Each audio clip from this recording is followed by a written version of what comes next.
Harry Potter और पारस पत्थर जेके rolling. अध्याय 2 गायब होने वाला कांच। जब डर्सी पति पत्नी को उनका भांजा बाहर सीढ़ियों पर मिला था, उस घटना को लगभग 10 साल हो चुके थे, पर प्रिविट ड्राइव में शायद ही कुछ बदला था। सूरज अब भी सामने वाले साफ सुथरे बगीचे की तरफ से निकलता था और डर्सी परिवार के दरवाजे पर लगी पीतल की नेम प्लेट पर लिखे 4 नंबर को चमकाता था। इसके बाद यह उनके ड्राइंग रूम में घुसता था, जो लगभग वैसा ही था जैसा उस रात था जब मिस्टर डर्सी और उल्लुओं के बारे में अनोखी खबर सुनी थी।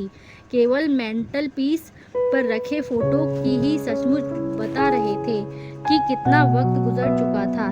10 साल पहले वहां पर बड़ी गेंद जैसे एक मोटे गुलाबी बच्चे बहुत से फोटो थे जिसके रंग बिरंगी टोपियां पहन रखी थी, परंतु डर्सी अब छोटा बच्चा नहीं था। अब फोटो बता रहे थे कि सुनहरे बालों वाला एक मोटा तगड़ा लड़का अपनी पहली साइकिल पर सवार है, मेले में झूला झूल रहा है। वह अपने पिता के साथ कंप्यूटर गेम खेल रहा है, उसकी माँ उसे गले लगा रही है और चूम रही है।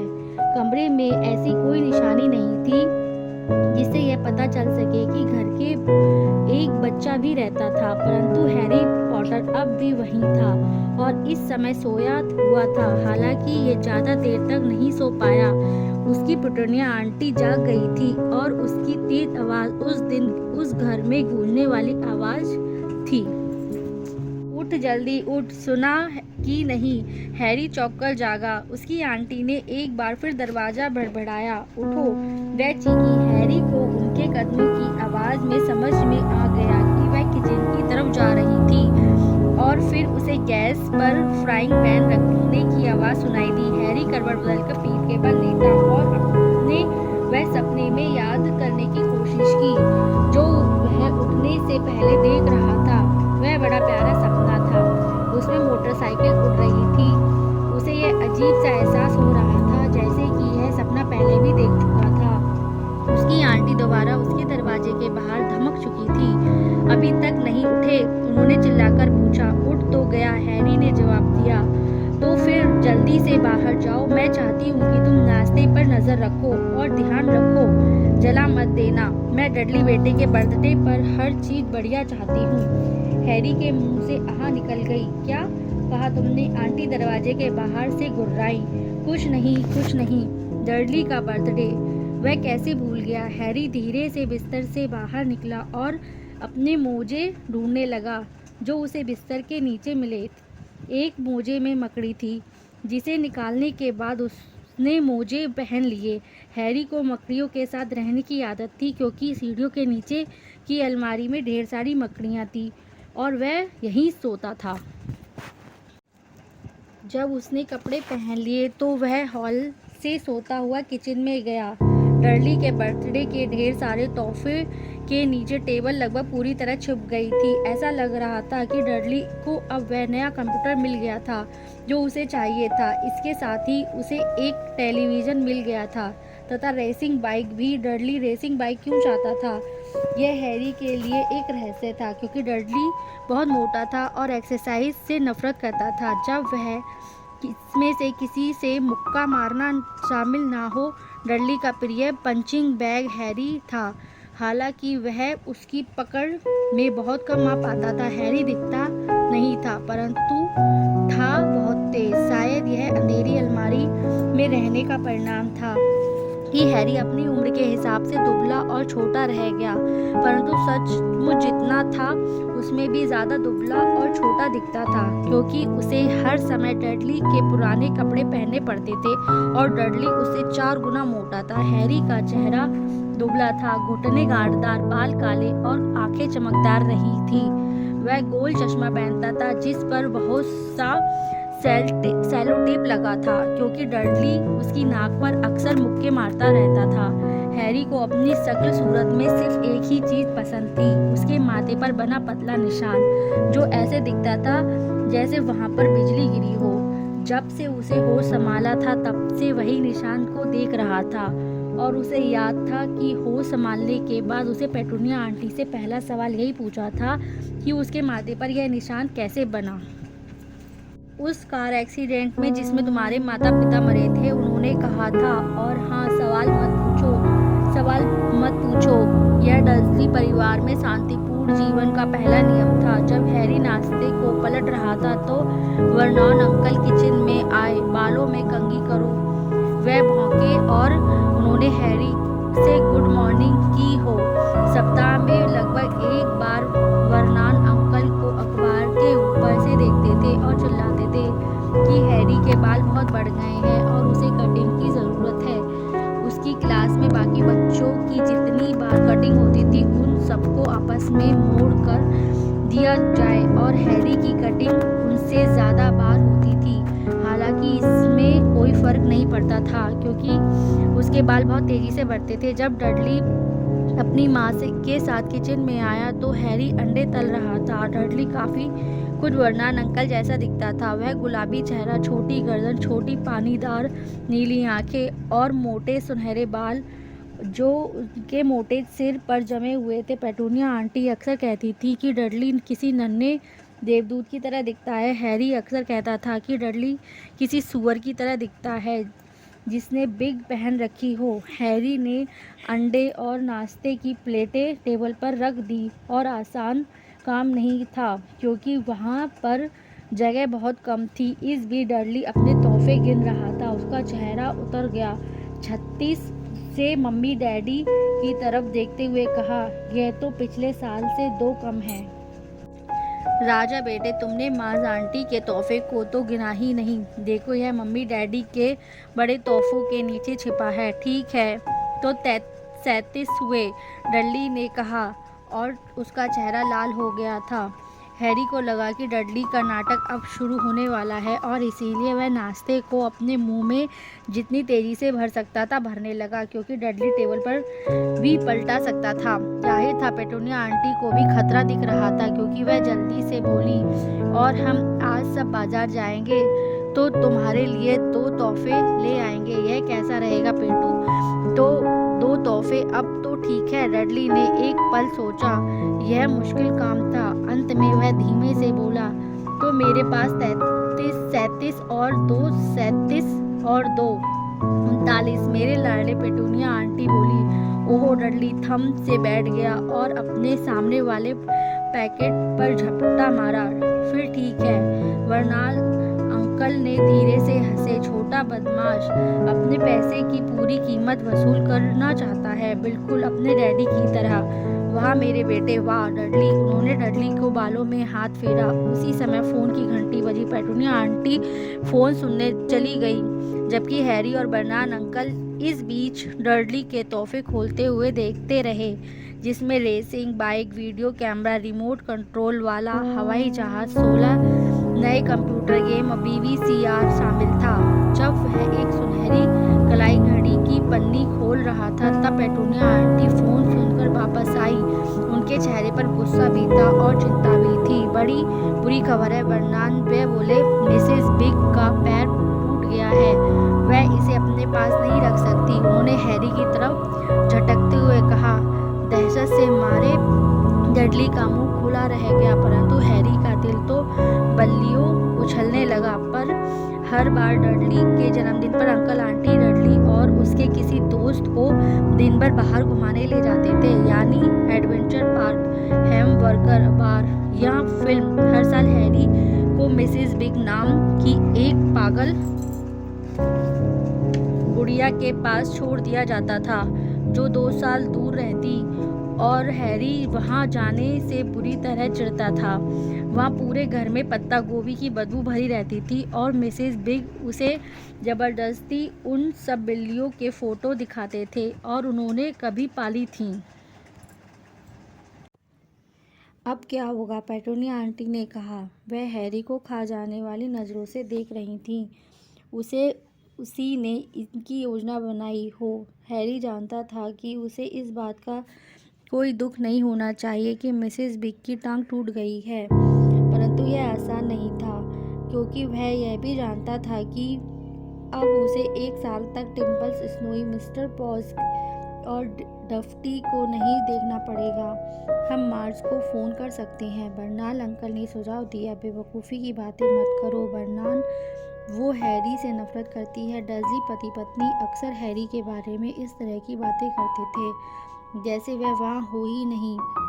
यह भी वह कोई बहुत ही कम बुद्धि वाला प्राणी हो जो उनकी बातें नहीं समझ सकता हो, जैसे कोई गूंगा।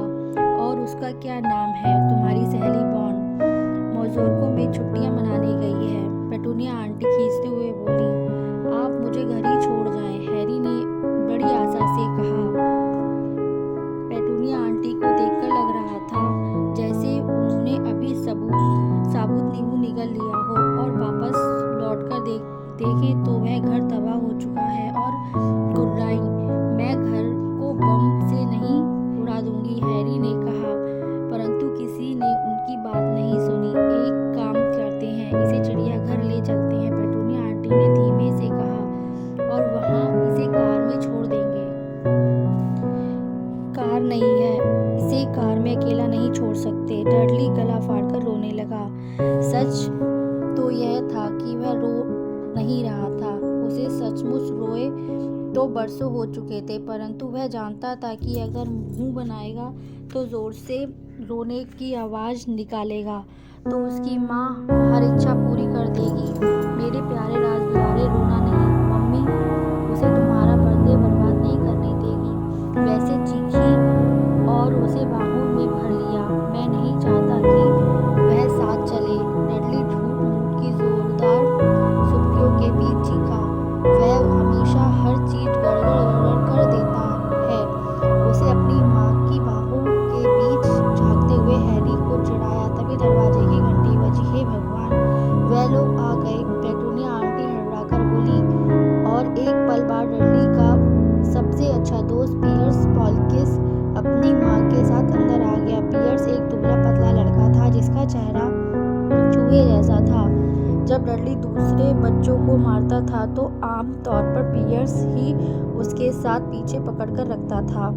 डडली ने रोने का नाटक तत्काल बंद कर दिया। आधे घंटे बाद हैरी को अपनी किस्मत पर भरोसा नहीं हो रहा था। वह डर्जी की कार में पियर्स और डडली के साथ पीछे वाली सीट पर बैठा हुआ था और जिंदगी की पहली बार चिड़ियाघर जा रहा था। उसकी आंटी और अंकल को समझ में नहीं आया कि उसकी क्या किया जाए, परंतु चलने से पहले बर्नार्ड अंकल हैरी की तरफ ले गए। मैं तुम्हें चेतावनी दे रहा हूँ, अपने बड़े जामुनी चेहरे को चेहरे से बिल्कुल पास लाकर उन्होंने कहा था, कान खोलकर सुन लो लड़के, कोई भी खुराफात नहीं, कोई भी, तो मैं तुम्हें उस अलमारी में क्रिसमस तक बंद कर दूंगा। मैं कुछ नहीं करूंगा, हैरी ने कहा, कसम से। परंतु बर्नार्ड अंकल ने उसकी बात पर विश्वास नहीं किया। कोई भी कमी नहीं करता था। समस्या यह थी कि हैरी के साथ अक्सर अजीब चीज़ होती थी और डर्जी परिवार को यह बताने से कोई भी फायदा नहीं था कि उसने यह चीज़ नहीं की। एक बार पेटूनिया आंटी यह देखते देखते तंग आ गई कि हैरी जब कटिंग कराकर लौटता था तो ऐसा लगता था कि नाई ने उसके बालों को छुआ ही ना हो। गुस्से से उन्होंने किचन में कैंची उठाई और हैरी के बाल इतने छोटे काट दिए कि लगभग गंजा हो गया। उन्होंने सिर्फ सामने की लट छोड़ दी ताकि उसका भयानक निशान छुप जाए। डडली तो हैरी को देखकर हंसते हंसते लोटपोट हो गया और उसी रात हैरी को यह सोचकर नींद नहीं आई कि अगले दिन स्कूल में उसका क्या हाल होगा। वहाँ से वैसे ही बच्चे उसके ढीले ढीले कपड़े और सेलो टेप लगे चश्मे को देखकर उसकी हंसी उड़ाते थे। बहरहाल अगली सुबह जब उठा तो उसके चेहरे की उसके बाल उतने ही बड़े हो गए थे जितने पेटूनिया आंटी ने काटने से पहले थे। इसी बात के लिए उसे 1 सप्ताह तक अलमारी में बंद रखने की सज़ा दी गई। हालांकि उसने यह सामने से ही लाख कोशिश की कि क्या मालूम उसके बाल इतनी जल्दी कैसे बढ़ गए। एक बार पेटूनिया आंटी उसे डडली का पुराना और बुरा सा दिखने वाला स्वेटर पहनाने की कोशिश कर रही थी।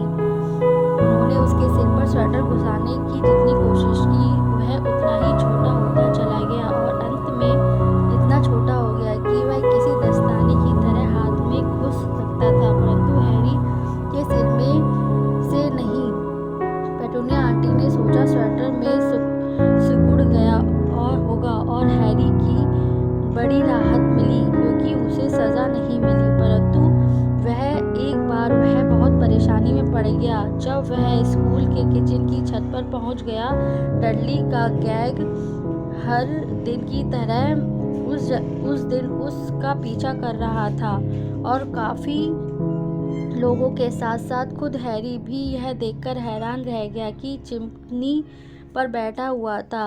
हैरी की प्रिंसिपल ने गुस्से में डर्जी परिवार को पत्र लिखा कि हैरी स्कूल की इमारतों पर चढ़ रहा था, परंतु उन्होंने सिर्फ यह कोशिश की कि वह किचन के बाहर रखे बड़े कूड़ेदानों के पीछे छलांग लगा दे। हैरी सोच रहा था कि शायद तेज हवा के झोंके उसकी छलांग के बीच में उसे ऊपर उठा दिया होगा, परंतु आज कोई भी गड़बड़ नहीं होगी। डडली और पियर्स के साथ दिन गुजारना भी बहुत बड़ी बात थी।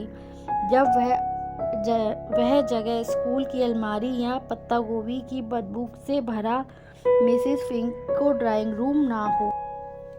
गाड़ी चलाते समय बर्नार्ड अंकल पेटूनिया आंटी के सामने सबको कोस रहे थे। कोसना उनका प्रिय शौक था। ऑफिस के लोग Harry municipality, Harry bank of Harry उनके कुछ प्रिय विषय थे। आज सुबह यह विषय था मोटरसाइकिल। जब वह मोटरसाइकिल उनकी गाड़ी के पीछे से निकल गई तो बोले, जवान आवारा लोग पागलों की तरह अंधाधुंध गाड़ी भगाते हैं। मैंने सपने में एक मोटरसाइकिल देखी थी। हैरी को अचानक याद आया और उसने कहा, वह उड़ रही थी। बर्नार्ड अंकल ने आगे वाली कार में लगभग टक्कर मार दी। वह अपनी सीट के पीछे मुड़े और हैरी की तरफ देखकर चिल्लाए, और इस समय उनका चेहरा मूंछ वाले किसी बड़े चुकंदर की तरह दिख रहा था। मोटरसाइकिलें उड़ नहीं सकती, डडली और पियर्स ही करने लगे। मैं जानता हूँ मोटरसाइकिलें उड़ नहीं सकती, हैरी ने कहा। यह तो बस एक सपना था, परंतु वह सोच रहा था, काश उसने यह नहीं कहा होता। अगर डर्जी परिवार सवाल पूछने में ज्यादा किसी बात से चिढ़ता था तो ऐसा तब होता था जब हैरी बोलता था कि कोई चीज उस तरह से हो रही थी जिस तरह से उसे नहीं होना चाहिए था, चाहे वह अपने सपने में या कार्टून में ही क्यों ना हो। उन्हें लगता था कि उनका दिमाग में खतरनाक विचार आ जाएंगे। आज बहुत सुहावना शनिवार होने की वजह से चिड़ियाघर में बहुत से परिवारों की भीड़ थी। डर्जी ने गेट के बाहर डडली और पियर्स को बड़ी चॉकलेट आइसक्रीम दिलवाई और फिर वह हैरी को जल्दी से वहां से हटा पाते इससे पहले ही वैन में मुस्कुराती हुई महिला ने चूंकि हैरी से पूछ लिया कि उसे क्या चाहिए, इसलिए उन्होंने मन मारकर उसे एक सस्ती सी लेमन आइसक्रीम दिलवानी पड़ी, जिसे चूसते हुए हैरी ने सोचा यह भी बुरा नहीं थी।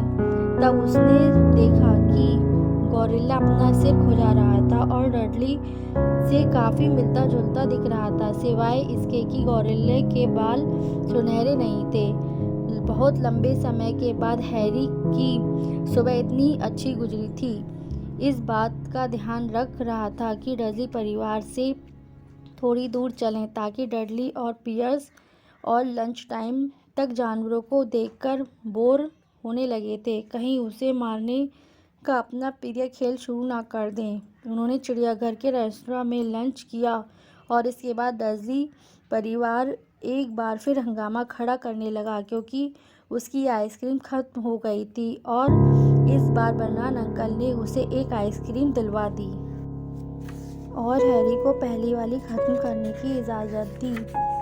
हैरी ने बाद में यह सोचा, उसे पता होना चाहिए कि इतना अच्छा समय देर तक नहीं चल सकता। लंच के बाद वह लोग चिड़ियाघर के नाग भवन में गए। यहाँ ठंडक और अंधेरा था और दीवारों पर लगी खिड़कियों पर रोशनी थी। कांच के पीछे कई तरह की छिपकलियाँ और सांप थे जो लकड़ी और पत्थर के टुकड़ों पर फिसल और चढ़ रहे थे। डडली और पियर्स बड़े जहरीले कोबरा और आदमी को चकनाचूर करने वाले मोटे अजगर को देखना चाहते थे। डडली ने वहाँ की सबसे बड़े सांप को जल्दी से ढूंढ लिया।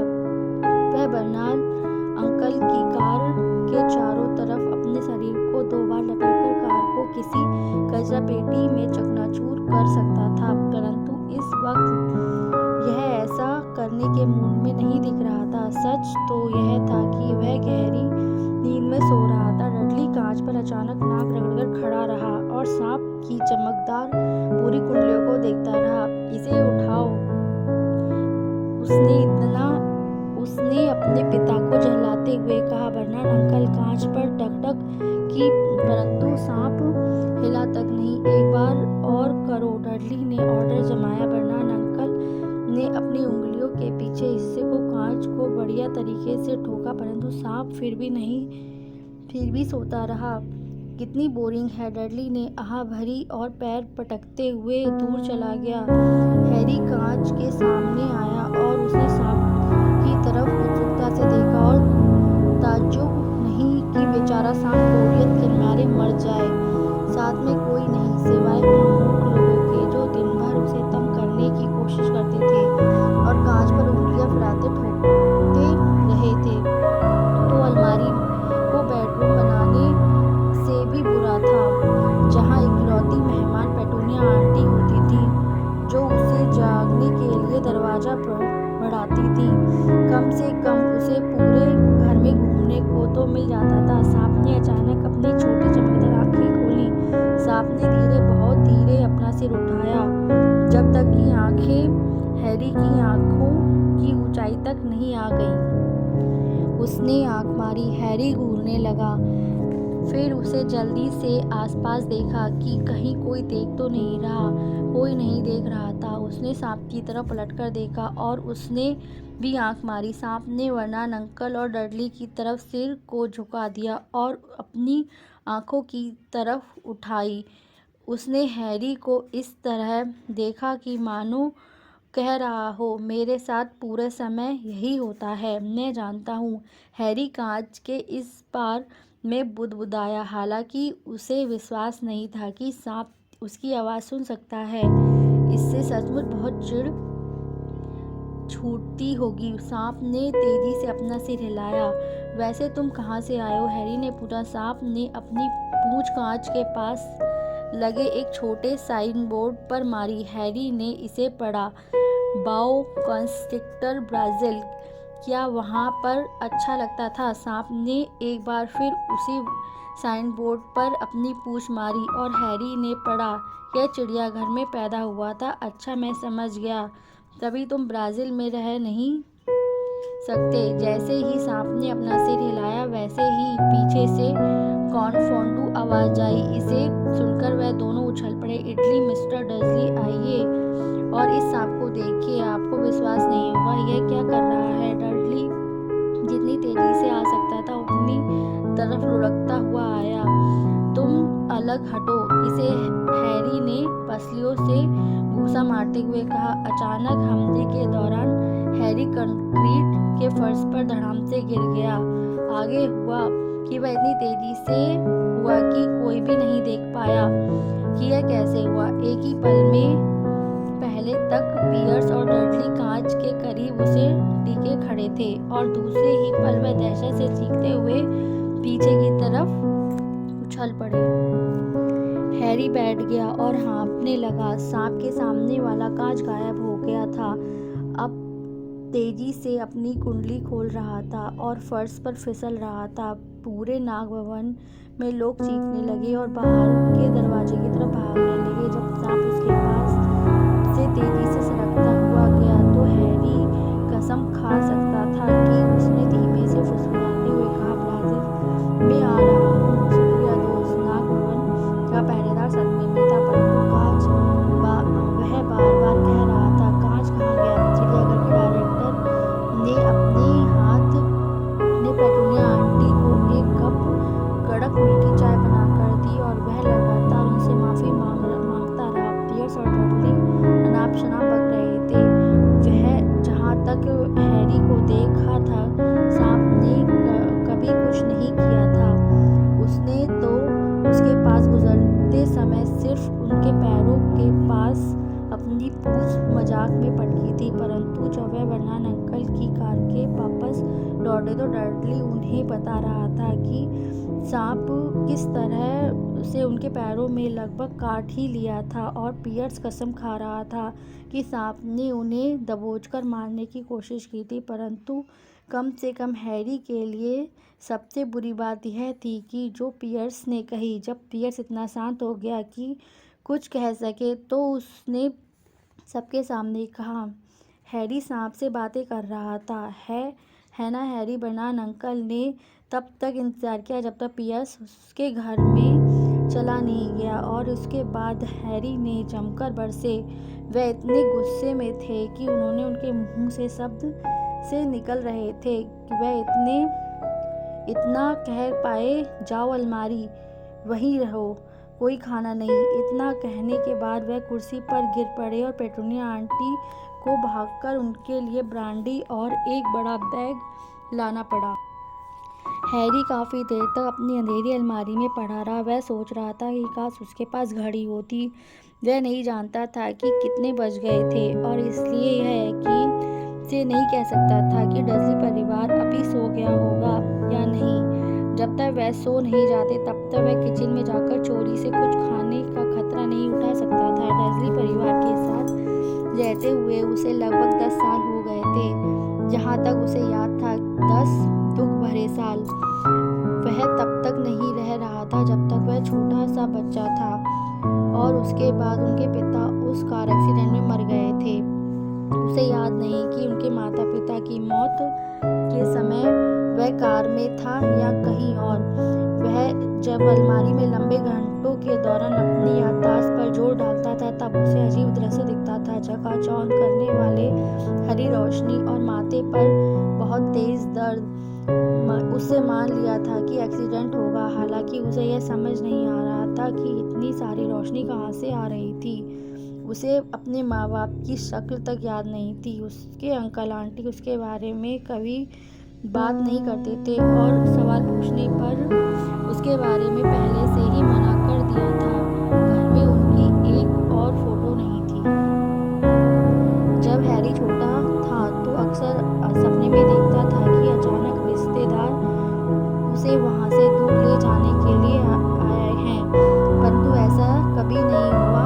डर्सी परिवार के सिवाय उनका कोई नहीं था, परंतु कई बार उसे ऐसा लगता था जैसे सड़क पर जा रहे अजनबी लोग उसे पहचानते थे। वह बड़े अजीब किस्म के अजनबी थे। एक बार जब वह पेटूनिया आंटी और डर्सी के साथ शॉपिंग करने आ गए तब उनके बैगनी हैट पहने एक नाटे आदमी ने उनकी तरफ देखकर सिर झुकाया था। पेटूनिया आंटी ने गुस्सा होकर हैरी से पूछा कि वह आदमी को जानता था। उसने इसके बाद वह बिना कुछ खरीदे उसकी दुकान से तत्काल बाहर ले गई, और सिर पर पैर तक हरे कपड़े पहने एक पागल सी दिखने वाली बुढ़िया ने एक बार बस में उसकी तरफ देखकर खुशी खुशी अपने हाथ हिलाया। वह बहुत जामनी कोट पहने एक गंजे आदमी ने तो एक दिन सड़क पर उसके हाथ मिलाया था और फिर बिना कुछ कहे वहाँ से चला गया। इन सभी लोगों के बारे में अजीब बात यह थी कि जिस पल हैरी उन्हें ध्यान से देखने की कोशिश करता वह न जाने कहाँ गायब हो जाते थे। स्कूल में हैरी पॉटर का कोई दोस्त नहीं था। जब जानते थे कि डैडली का गैंग ढीले ढीले पुराने कपड़ों और चश्मा वाले पहने हैरी पॉटर से नफरत करता था, तो वह कोई भी डडली के गैंग से पंगा नहीं लेना चाहता था।